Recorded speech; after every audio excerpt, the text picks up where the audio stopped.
नमस्कार साथियों। आज हम 14 वित्त के ऑनलाइन भुगतान हेतु डीएससी के माध्यम से भुगतान हेतु पेमेंट करने की जो तरीका है उसको सीखने वाले हैं। इसके लिए हमें सबसे पहले गूगल क्रोम में जाके गूगल क्रोम की सेटिंग करना है। उसके बाद डीएससी जनरेट करना है। उसके बाद फिर हम पेमेंट का काम करेंगे। तो सबसे पहला काम हमारा रहेगा कि हम गूगल क्रोम में जाकर गूगल क्रोम का जो सेटिंग है प्रियासॉफ्ट में चलाने के लिए, प्रियासॉफ्ट को चलाने के लिए और डीएससी के माध्यम से पेमेंट करने के लिए, तो वो करेंगे। सबसे पहला काम है हमारा है कि हम गूगल क्रोम को ओपन करेंगे। गूगल क्रोम ओपन करने के बाद हम यहाँ पर लिखेंगे प्रियासॉफ्ट। प्रियासॉफ्ट ओपन हुआ। प्रियासॉफ्ट ओपन होने के बाद हम क्लिक करेंगे।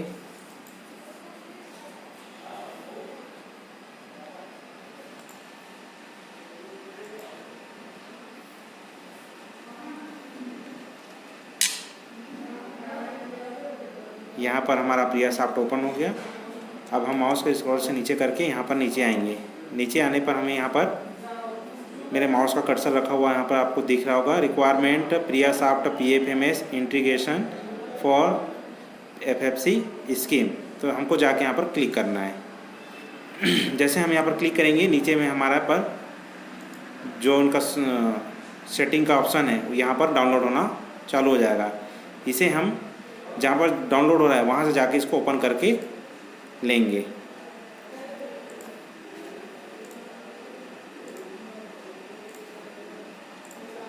ये हमारा ओपन हो गया है। ये जिप फाइल है। एक जिप फाइल को मैं यहाँ पर कॉपी किया, इसको डेस्कटॉप में लाके पेस्ट कर रहा हूँ। ये हमारा डेस्कटॉप में पेस्ट हो गया। जिप फाइल होने के कारण इसे हमें ओपन करना पड़ेगा। तो राइट क्लिक करके यहाँ से हम ओपन कर सकते हैं। जो फाइल है एक्सपोर्ट होके ओपन हो जाएगा। ये हमारा फाइल यहाँ पर एक्सपोर्ट हो रहा है क्योंकि ये बहुत बड़ा फाइल है।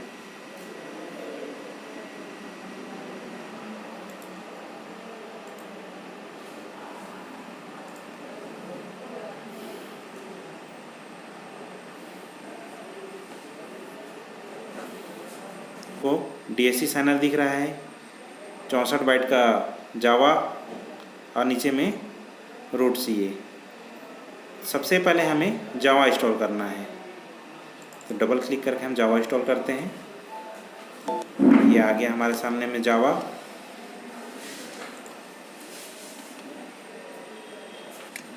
अभी जावा ओपन होगा। ये आपके सामने में आ गया स्क्रीन में। इसे यस कीजिए।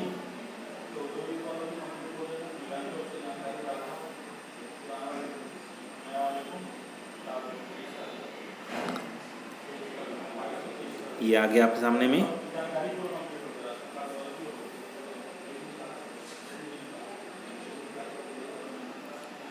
अब हमें यहाँ पर नेक्स्ट करना है, फिर नेक्स्ट।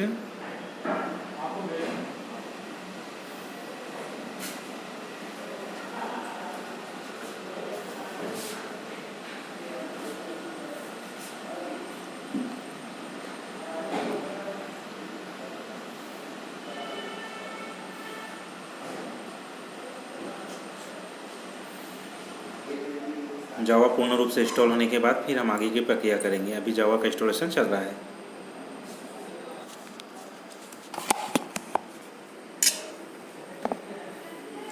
ओके, फिर नेक्स्ट।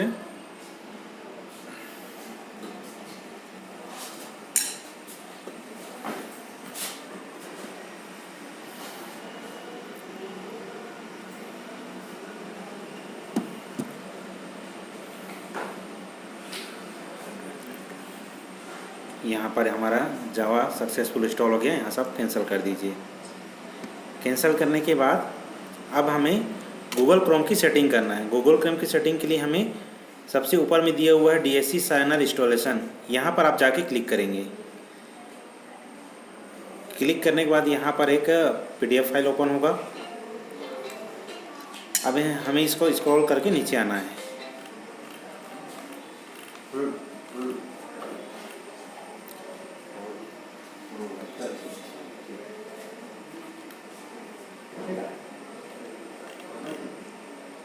पेज नंबर 9 में आपको यहाँ पर सेटिंग दिखेगा। इस सेटिंग को हमें गूगल क्रोम में डालना है। यहाँ पर आप इसको कॉपी कर लीजिए। कॉपी करने के बाद गूगल क्रोम ओपन कीजिए। जहाँ पर हम जाके www लिखते हैं वहाँ पर आप उसे पेस्ट कर दीजिए, इंटर कर दीजिए। ये हमारे सामने ओपन हो गया। सबसे पहले में यहाँ पर लिखा है इनेबल एंड डिसेबल। आप सबसे पहले करेंगे तो आपका यहाँ पर पहले से डिसेबल लिखा रहेगा, उसे आप यहाँ पर जाकर इनेबल कर दीजिएगा और यहाँ पर क्लिक कर दीजिएगा। ओके, ये आपका हो गया सेटिंग। इसके बाद हम इसे बंद करते हैं, इसे मिनिमाइज़ करते हैं। अब इसके बाद हमें DSC साइनर को इंस्टॉल करना है। यहाँ पर लिखा हुआ है, एक छोटा सा डब्बा बना हुआ है, वहाँ पर लिखा है DSC साइनर। इसमें डबल क्लिक करेंगे। DSC साइनर ओपन हो गया। Okay, next, yes, next, installation. ये आपका DSC साइनर इंस्टॉल। इनके बाद यहाँ से आप कैंसिल कर दीजिए, फिनिश। ये हमारा DSC इंस्टॉलेशन हो गया। इनके बाद हमें रूट CO को भी इंस्टॉल करना है। डबल क्लिक करेंगे, ओपन, इंस्टॉल सर्टिफिकेट, नेक्स्ट कर दीजिए, नेक्स्ट, फिनिश। Okay, successful. अब हमारा सिस्टम DSC से पेमेंट करने के लिए तैयार हो गया है। आप यहाँ पर डेस्कटॉप में देख सकते हैं, आपका DSC साइनर यहाँ पर ओपन हो गया है। DSC साइनर, अगर आप यहाँ पर डबल क्लिक करेंगे तो एक डॉस फाइल ओपन होगा, ये चलेगा। अब इसके अंदर एक सेटिंग और होती है, वो मैं आपको बताता हूँ। DSC को आपको लगा के इसको इंस्टॉल करना है।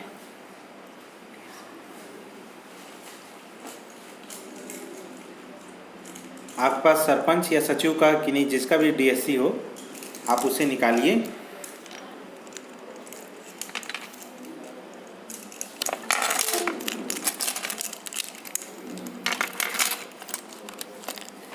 DSC को लगाइए।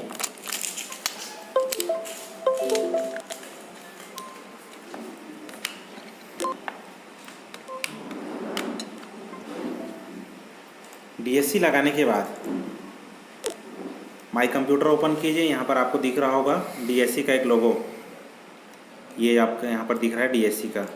आप इसे डबल क्लिक कीजिए।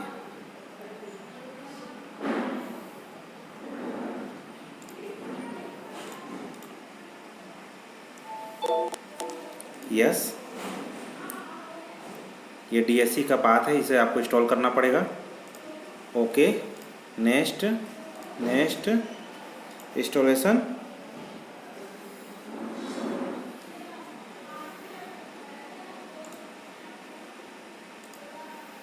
फिनिश। ये आपका हो गया DSC का सेटिंग। अब आप नीचे माना है जहाँ पर हमारा साउंड वाउंड रहता है, वहाँ पर क्लिक करेंगे। यहाँ क्लिक करने के बाद DSC साइनिंग का एक लोगो, छोटा सा एक आइकॉन दिखेगा, वहाँ पर जाके आपको राइट क्लिक करना है। राइट क्लिक करके हम सेटिंग में जाएंगे। सेटिंग में जाने के बाद ब्राउज़ करेंगे। यहाँ हमें जाना है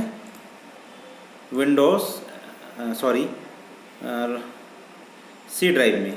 सी ड्राइव में जाकर क्लिक करेंगे। सी में जाने के बाद विंडोज़ में क्लिक करेंगे। विंडोज़ में जाने के बाद आप सिस्टम 32 चुनेंगे। यहाँ पर सिस्टम 32 आ गया। सिस्टम 32 को डबल क्लिक कीजिए, यहाँ पर आ गया।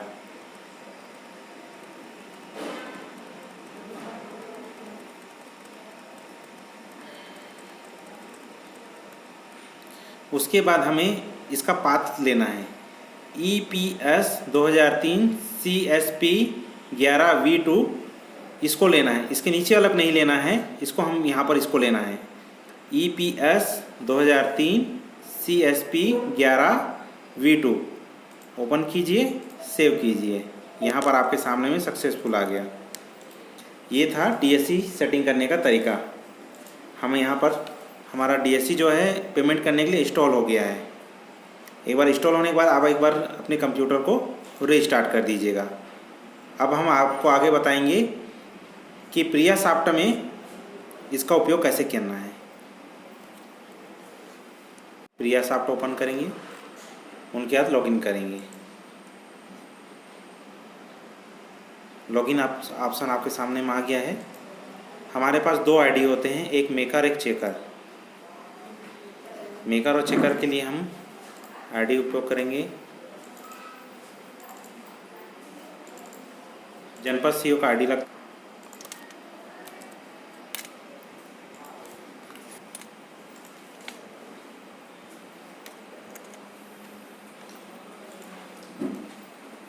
V1ZJC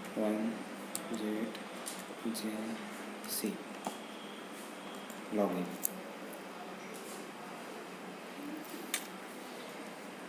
किसी भी ग्राम पंचायत को ऑन बोर्ड करने किए बिना हम किसी भी ग्राम पंचायत का भुगतान नहीं कर सकते। ऑन बोर्ड करने के लिए हमें जनपद पंचायत के आईडी का उपयोग करना पड़ता है। जनपद पंचायत के आईडी से ही हम ग्राम पंचायत के आईडी को, मेकर एंड चेकर को, यहाँ पर जनपद सीओ का आईडी ओपन हो गया है।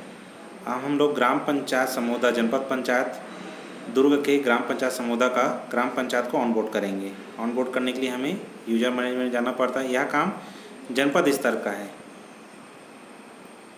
फिर भी हम आपको इस वीडियो के माध्यम से बता रहे हैं कि ग्राम पंचायत ऑनबोर्ड कैसे किया जाता है।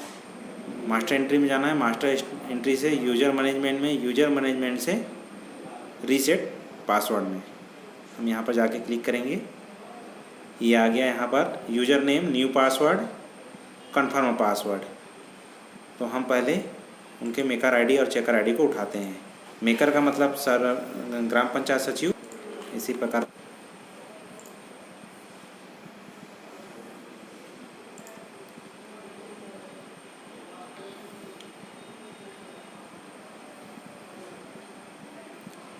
ये आ गया। ये गवर्नमेंट के ईमेल आईडी में ये पासवर्ड आता है। सेट। मेकर का मतलब सचिव, चेकर का मतलब सरपंच। तो अभी हम मेकर आईडी को पहले ऑनबोर्ड कर रहे हैं। पासवर्ड डाल दिया है, रीसेट चेंज पासवर्ड का प्रक्रिया कर रहे हैं। यहाँ पर सक्सेसफुल का मैसेज आ गया। हम यहाँ पर ओके कर दिए। यह सॉफ्ट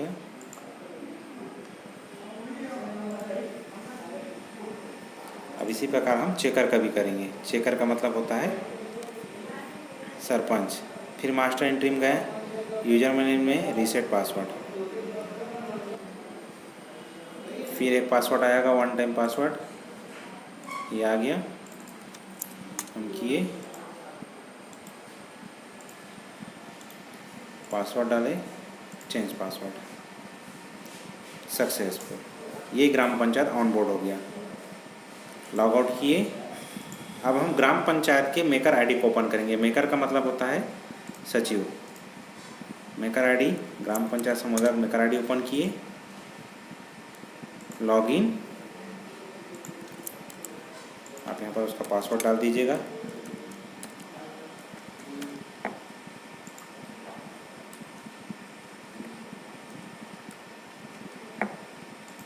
लॉगिन। ये हमारा ग्राम पंचायत ऑनबोर्ड हो गया। अब यहाँ से हम जाके पहले बैंक का डिटेल चेक करेंगे। View bank detail. ये कभी कभी इस टाइप की तकनीकी समस्या आती है। एक साथ दो अकाउंट यहाँ पर शो हो रहा है, तो एक अकाउंट को हमें डिलीट करना पड़ेगा। बहुत सारे ग्राम पंचायतों में इस प्रकार की समस्या आती है। तभी हमारा एक ग्राम पंचायत ऑनबोर्ड हो गया है।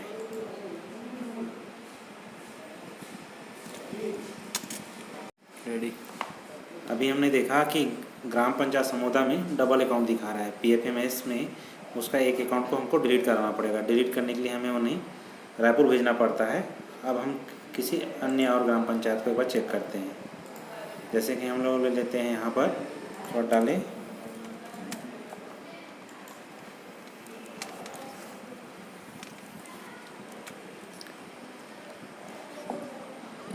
लॉगिन, ये हमारे सामने आ गया। MGR का मतलब मेकर, मेकर का मतलब सचिव। मास्टर एंट्री में गए, बैंक, व्यू PFMS डिटेल। आप यहाँ पर देख सकते हैं कि यहाँ पर बैंक से संबंधित सारे डिटेल दिखा रहे हैं। उसके बाद हमको जाना है DSC मैनेजमेंट में। DSC मैनेजमेंट में जाएंगे तो यहाँ पर लिखा हुआ है माई DSC प्रोफाइल। माई DSC प्रोफाइल में आप जाके क्लिक करके देख लीजिए। यहाँ पर दिखा रहा है DSC is not registered bye, मतलब DSC अभी रजिस्टर्ड नहीं हुआ है। अब हमें उस ग्राम पंचायत का DSC को रजिस्टर्ड करना है। तो सबसे पहले हम करेंगे यहाँ पर हम सरपंच का DSC को रजिस्टर कर रहे हैं। यहाँ गए मैनेजमेंट में रजिस्ट्रेशन योर DSC,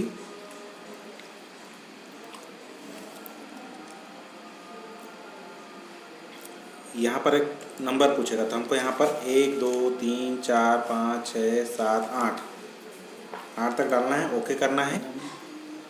यहाँ पर उसका नाम दिखा रहा है सेव एज DSC।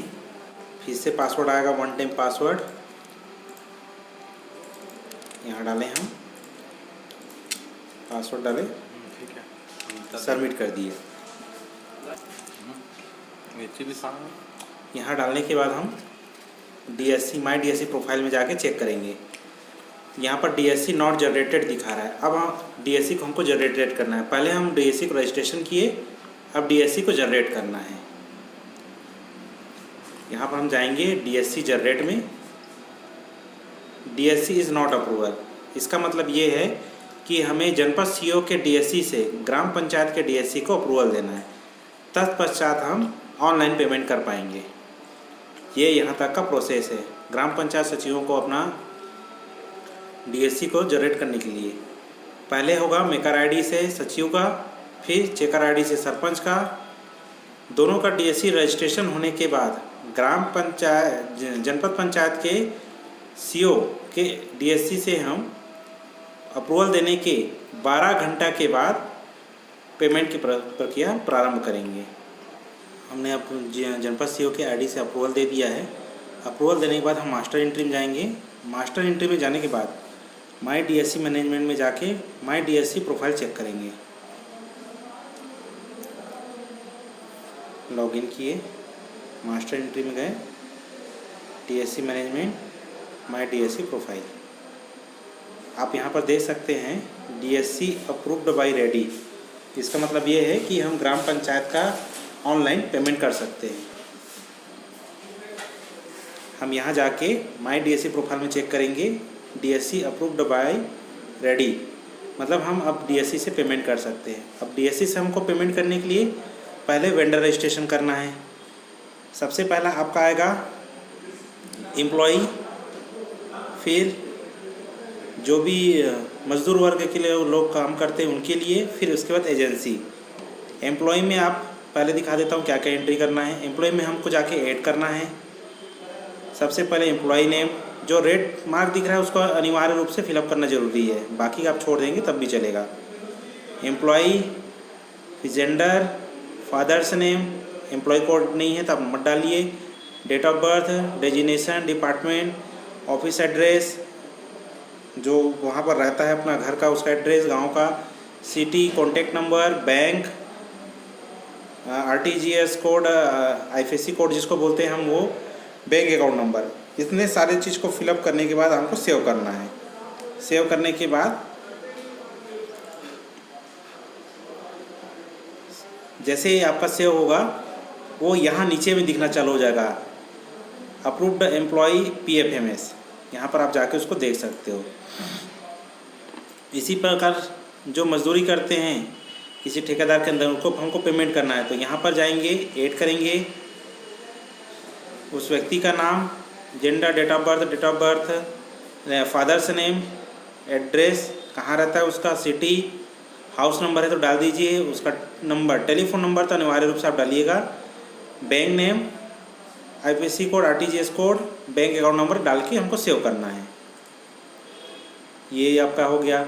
इसी प्रकार आता है एजेंसी ऐड। एजेंसी में जिस भी ठेकेदार, जिस भी दुकान से आपने सामान लिया हुआ है उसके लिए है। यहाँ पर एजेंसी का नाम आएगा, यहाँ पर मोबाइल नंबर डाल दीजिएगा, एड्रेस, तीनों में एक ही एड्रेस रहेगा। मान लो बस स्टैंड दुर्ग लिखा है तो बस स्टैंड दुर्ग ही रहेगा, तीनों में same address. City, bank, RTGS code, IFSC code, ये सारे चीज़ को इसमें हमको फिलअप करना है। फिलअप करने के बाद ये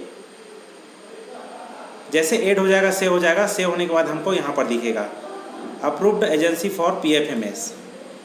यहाँ पर राकेश पंप ट्रेडर्स देना बैंक का है, उसका बैंक अकाउंट नंबर है, उसका आईएफएससी कोड नंबर है। हमको यहाँ पर जाके राइट चिन्ह लगाना है, अप्रूव्ड करना है। ये हमारा अप्रूव्ड हो गया।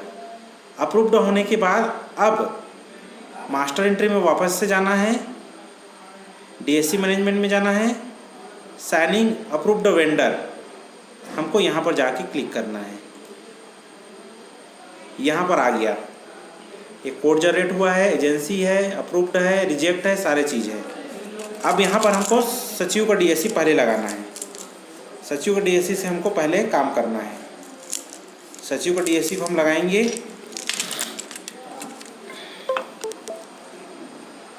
यहाँ पर हम क्लिक किए, अप्रूव्ड, यहाँ अप्रूव्ड करेंगे। अगर यहाँ पर हम रिजेक्ट क्लिक करते हैं तो सामने वाला बॉक्स ओपन हो जाएगा। रिजेक्ट का कारण हमको डालना है कि बैंक अकाउंट नंबर गलत है या और कुछ भी कारण है। अगर हमको सेव करना है, अप्रूव्ड, अप्लाई डिजिटल सिग्नेचर, जो हमारा डीएससी होता है, टोकन होता है, उसको हमको अप्लाई करना है। डबल क्लिक किए, 1 2 3 4 5 6 7 8 तक नंबर डालना है, ओके करना है। यहाँ पर देखिए डोमेंद्र पटेल आ गया, फुलसुर ग्राम पंचायत का है। एक वेंडर को हम अप्रूवल दे रहे हैं। यहाँ पर कन्फर्म साइनिंग है, आप यहाँ पर क्लिक कीजिए। Vendor file approved, signing successful, ये आपके सामने में आ गया। Vendor file approved and signing successful, okay. अब ये किस वाले फाइल में चली गई?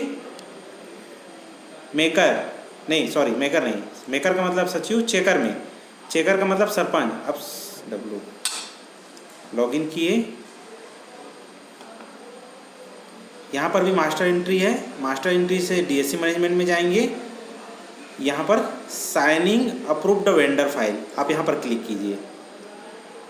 अब देखिए पहले ये मेकर आईडी में था, मेकर का मतलब सचिव, अब ये चेकर मतलब सरपंच में आ गया है। अब इसको हमको अप्रूव्ड करना है। अब हम सरपंच का डीएससी को लगाएंगे सिस्टम में, लगा दिए हम। अब जैसे डीएससी को लगाओगे एक सामने में ऐसा बॉक्स ओपन होगा, आप इसको नो कर दीजिए। सेलेक्ट में जाके क्लिक कीजिए, अप्रूव्ड, डबल क्लिक किए, फिर आपके सामने में बॉक्स ओपन हो गया। 1 2 3 4 5 6 7 8 ये आ गया, ओके कर दीजिए। सरपंच का नाम यहाँ पर दिख रहा है। कई बार सरपंच का नाम नहीं दिखता तो उसमें घबराने वाली कोई बात नहीं है। विक्टोरिया। अब हमको यहाँ पर जाके इसको भी अप्रूवल देना है। साइनिंग इज़ नॉट इंस्टॉलेशन, इस प्रकार की समस्या कई बार आती है साइनिंग करने के टाइम में, तो आप उसको दोबारा अप्लाई कीजिए।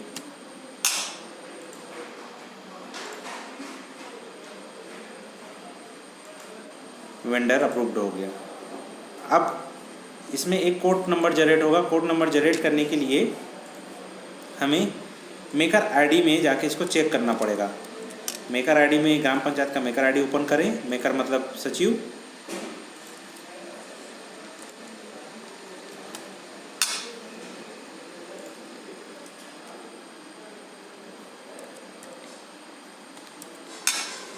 लॉगिन, मास्टर एंट्री में गए, एजेंसी में आए। आने के बाद यहाँ पर आप व्यू पीएफएमएस स्टेटस, यहाँ पर जाके क्लिक करेंगे। जिस ग्राम पंचायत में हमने उस वेंडर को ऐड किया है वहाँ पर आपको इन प्रोसेस दिखाएगा।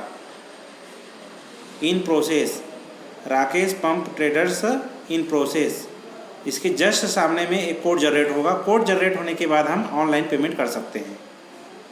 पहला काम है इन प्रोसेस, इसके बाजू में कोड आ रहा है, ये है कोड। कोड आने में 24 घंटा तक समय लगता है। 24 घंटा के अंदर में कोड जनरेट हो जाता है। किसी प्रकार की तकनीकी समस्या रहेगी तो वो ऑटोमेटिक उसको रिजेक्ट कर देगा, उसमें रीज़न देगा कि क्यों रिजेक्ट किया है। ये हो गया हमारा यहाँ तक का पेमेंट के वेंडर रजिस्ट्रेशन करने के लिए। अब अगला आता है कि हम वेंडर रजिस्ट्रेशन तो कर लिए हैं, अब कोड जब जनरेट होगा तो किस टाइप से कोड जनरेट होगा ये हमें देखना है।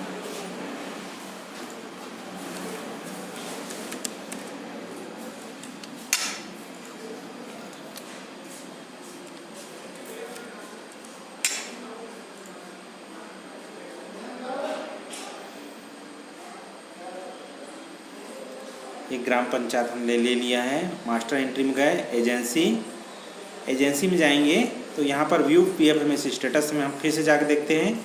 ये देखिए एक्सेप्ट कोड जनरेट हुआ है, एक्सेप्ट कोड जनरेट हुआ है, एक्सेप्ट कोड जनरेट हुआ है। जितना एजेंसी हम ऐड करते जाएंगे उतना एजेंसी यहाँ पर ऐड होते जाएंगे।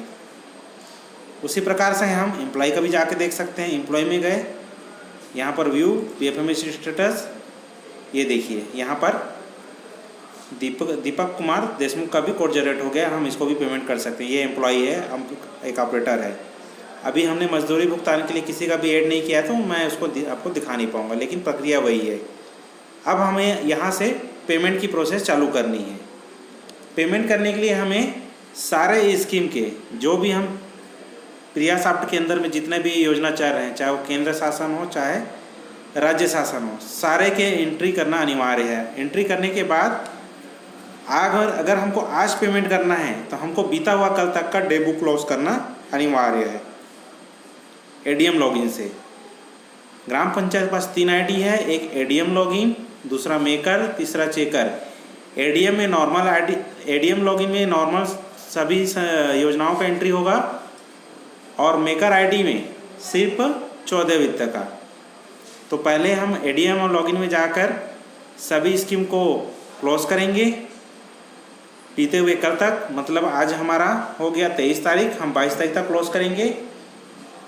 उसके बाद मेकर ID में हम जाकर पेमेंट चढ़ाएंगे, तो हम इसी में एक का पेमेंट करने वाले हैं।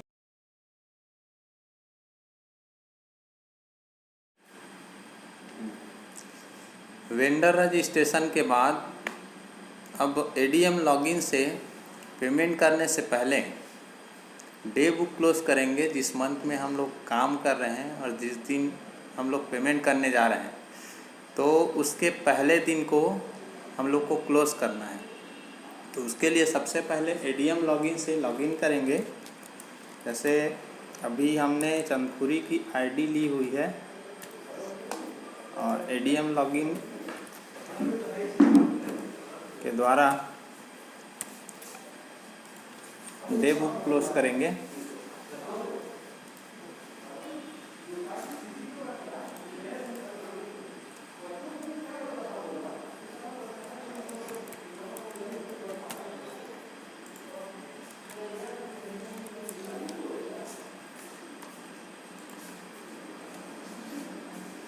ये ADM लॉगिन ओपन हो चुकी है और सबसे पहले ट्रांजैक्शन में period and procedure closing book, उसके बाद क्लोज द डे बुक, यहाँ पे जाके अभी इसमें हमको दिख रहा है 21/4/2020 तक ये प्रोसेस कंप्लीट हो चुका है। डे बुक हमें अभी आज करेंट डेट 23 अप्रैल 2020 है, तो इससे पहले दिन को क्लोज करना होगा। और इसके लिए हमें एक दिन क्लोज करना पड़ेगा। यहाँ पे एक दिन क्लोज कर दिए। ये अब मेकर ID में पेमेंट के लिए रेडी है अपना प्रोसीजर। अब हम यहाँ से लॉग आउट करेंगे। लॉग आउट करने के बाद हमें मेकर ID ओपन करना होगा। मेकर ID ओपन करने के लिए डायलॉग बॉक्स में डाल देंगे, यहाँ से पासवर्ड डाल देंगे।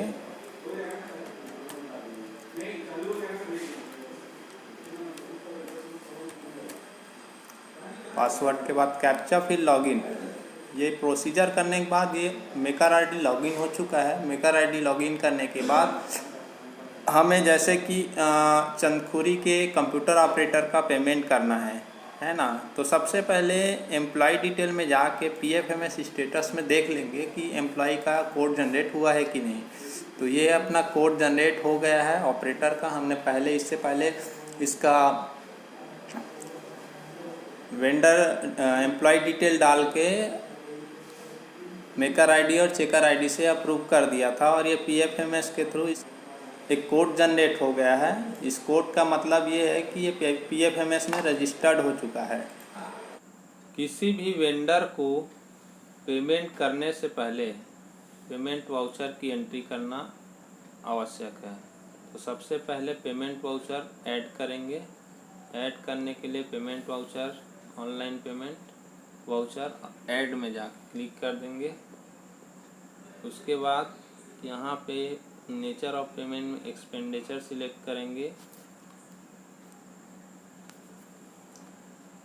फिर अदर रिसोर्स में जाके 14 फाइनेंस सिलेक्ट करेंगे। उसके बाद अकाउंट हेड आएगा। अकाउंट हेड में ड्रॉप डाउन सर्च में जाके बेसिक ग्रांट सिलेक्ट करेंगे। इसमें मेजर हेड पंचायती राज प्रोग्राम चुनेंगे।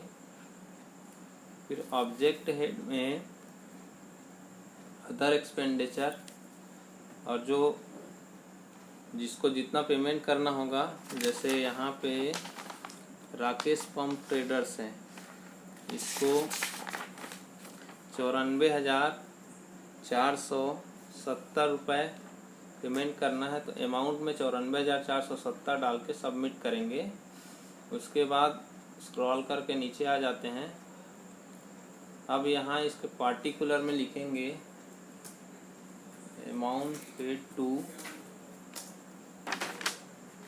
राकेश पंप हाउस फॉर पेयजल व्यवस्था।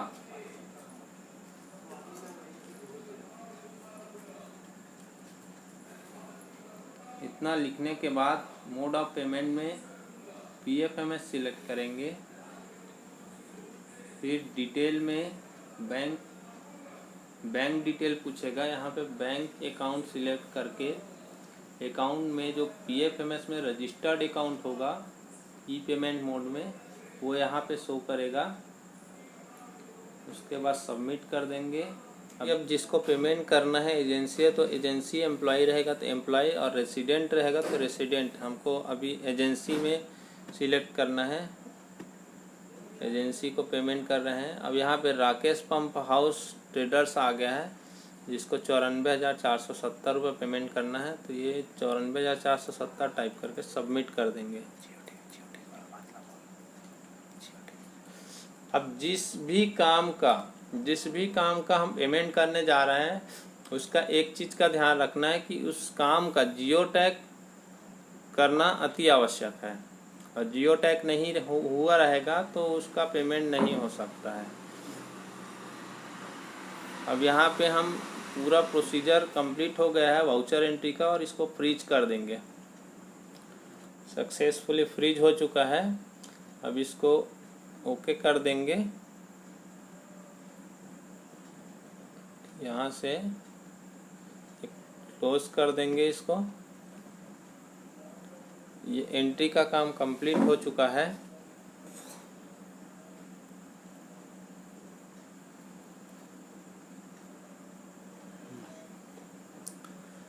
अब हम current day book scheme wise close करना है। तो स्कीम वाइज क्लोज करने के लिए period in procedure, scheme wise closure, scheme wise close day book में जाके यहाँ से स्कीम सिलेक्ट करेंगे।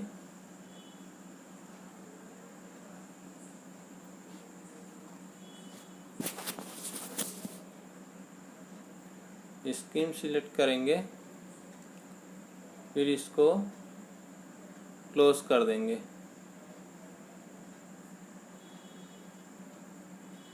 यहाँ से ओके कर देंगे। एक बार फिर से ओके कर देंगे, और ये डे बुक अपना क्लोज हो चुका है। अब हमें FTO साइन करना है। मेकर आईडी में मेकर DSC से FTO साइन करने के लिए फिर से ट्रांजैक्शन में जाएंगे। यहाँ से पेमेंट वाउचर में जाएंगे। पेमेंट वाउचर में जाने के बाद साइन FTO का ऑप्शन आएगा।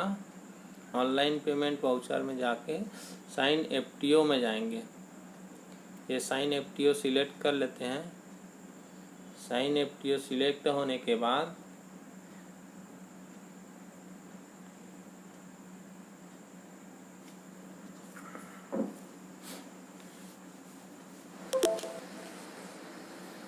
अब हम मेकर की DSC लगाएंगे और यहाँ पे यस नो की जगह नो करेंगे। और उसके बाद सबसे स्टार्टिंग में सिलेक्ट का ऑप्शन रहेगा, इसको सिलेक्ट कर लेंगे। और अप्रूव या रिजेक्ट का ऑप्शन रहेगा, यहाँ पे अप्रूव कर लेंगे। अप्रूव करने के बाद अप्लाई डिजिटल सिग्नेचर का ऑप्शन है, यहाँ अप्लाई करेंगे। अप्लाई करने के बाद टोकन नंबर का टोकन पासवर्ड पूछेगा, तो इसमें 1 2 3 4 5 6 7 8 ये डालना होता है, इसको डाल देंगे। ये ओके हो जाने के बाद कंफर्म साइनिंग का ऑप्शन आएगा, इसको कंफर्म कर देंगे। उसके बाद ये payment approved and signed successfully का मैसेज आएगा। इसका मतलब ये है कि DSC मेकर आईडी से DSC का जो प्रोसेस है वो कंप्लीट हो चुका है। अब इसके बाद जो टेंडर फाइल है वो सरपंच की आईडी में चला गया है। अब हम चेकर आईडी से प्रियासॉफ्ट ओपन करेंगे, यहाँ से क्लोज करके। अब चेकर आईडी से लॉगिन करेंगे प्रियासॉफ्ट को। चेकर आईडी का आईडी पासवर्ड डालने के बाद इसको लॉगिन कर लेंगे।